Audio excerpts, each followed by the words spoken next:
Yo, what up guys, it's just Rin here. Webcam this time. Why? Well, I hit 50 subs. I appreciate the support, guys. Right? I know that I don't do a bunch of like really high quality videos. I kind of just meme on the entire Genshin side of things, right? But nonetheless, you guys have supported me and I really appreciate that.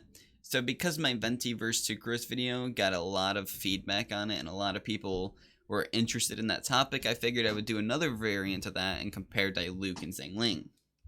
Now, off rip, I will tell you this. For me personally, I enjoy Diluc more than I do Xiangling. However, in all honesty, right, I would build Xiangling before I would build Diluc, right? Now, I say this because Xiangling's kit is extremely strong by herself, right?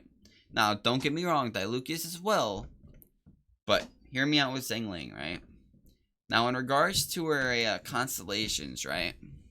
We're gonna initially do like a comparison, right? Now, a lot of people have told me that a Con 2 4-star is typically better than a no constellation 5-star. Why? Well, because constellations are just piss broken in this game. And I agree with that to a degree. Not in every scenario, but in a scenario like this, a Con 2 Xiangling is better than a no-con Diluc, right? No, hear me out, right? You have your crispy outside, tender inside, which decreases pyro resistance for 15% for 6 seconds. Oil meets fire, giving you an AoE pyro damage attack at the end of every normal attack sequence, which is something you can spam for 75% of her total damage. Now, if you build it for DPS, you can build up a lot of damage that you're consistently flowing out, and because it's AoE, right, you're getting the same kind of effect that you would on a Diluc casting Searing Onslaught. Now, admittedly, I would probably argue that Searing Onslaught is more viable because you get 3 little bursts there. However, I digress. In regards to your Deep Fry, it increases your level. Your Slow Bake increases your Pyronado's duration by 40%, which coincides with Condensed Pyronado, which gives you a 15% pyro damage bonus for the entire duration, right? So a Con 6 Xiangling is designed to be buffing herself and any other fire teammates you would have on her, right? Which is extremely strong. She is designed to be self-sustaining in her own damage, right?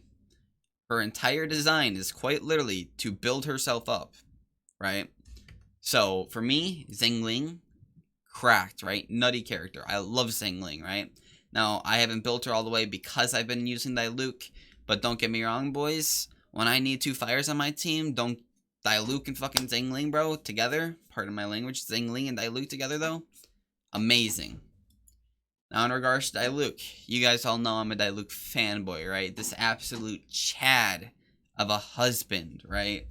Like, god damn, this beautiful man. But we have his constellations, we have conviction, right? I've been over all these, but quick run through. 15% more damage if he's above 50, or if the enemy's above 50% health. When Diluc takes damage, his base attack increases by 10%, and his last attack, or in his attack speed, increases by 5%. Right, you can stack this up to 3 times for 30% damage and 15% attack speed. You have your fire and steel, you have your flowing flame, which is basically auto EE, auto E, right? It's encouraging you to be using your Searing Onslaught consistently for damage, increased damage. Then you have Flaming Sword of the Nemesis, which increases his damage and attack speed, right? And Searing Onslaught no longer attacks or interrupts the normal attack combo, right? Now, why this is so strong is because he's a Claymore character. His natural, right, his normal attack is a bit slower than other characters. However, if you had him at Constellation 6, you're building up all this attack speed on him, which just makes him even stronger, right? You're increasing his DPS because you're attacking more per second, right? Like my Diluc right now hits for 2,500, right? Like he averages like 2,200 auto, right, on his normal attacks, right? That's not even counting crits, right? So it's kind of nutty, right? Now imagine that, but faster, right? That's what I tell myself anyways, as I don't have Con 6. Anyways, that's their quick little overviews. We can go through the talents, but there's really not much here. You upgrade them for bonuses, right? So now we come down to the actual comparison, right? And I suck at these comparisons because clearly I have a bias, right? I prefer Diluc. You guys can tell as I've praised him. But in all honesty, right, if we're looking at, like, the issue is trying to come down to a grounds where you can compare them fairly, right? Because Diluc is, by design, supposed to be better, right? He's a 5-star. You would think that he's better, right? But like I said earlier, you compare him to a Constellation 2 Xiangling, not so much, right? So the issue is trying to decide which is better. And in all honesty, I don't think I can decide which one's better. What I can say is if you have a high Constellation Xiangling, as in Constellation 2, Constellation 4, right? And you don't have any constellations on Diluc, Xiangling will be better, right? That's just how it is, right? Now say you have a Constellation 2 Diluc and only a Constellation 2 Xiangling. Well, then we could talk. I would say in that kind of scenario, you're probably going to be dealing more damage with Diluc because his base stuff, or his base damage, his base stats are just higher, right? His attack speed increases, right? His attack damage increases off of his constellations, right? So, unlike the Sucrose and Venti one, right? These characters aren't both designed for, like, specific things, right? Like, Sucrose and Venti are both more or less designed for stunning the enemy and crowd control, right? Whereas Diluc is more or less designed for burst DPS, right? And I would say Xiangling is designed for consistent DPS because you're consistently keeping her damage up and their pyro resistance down, right? With constellations, that is. So when it comes down to an actual, like, comparison, right? If you were to ask me Xiangling or Diluc, well, firstly, I would tell you this. Why not both, right? Because in almost any scenario, you could run 2 fires and be perfectly fine.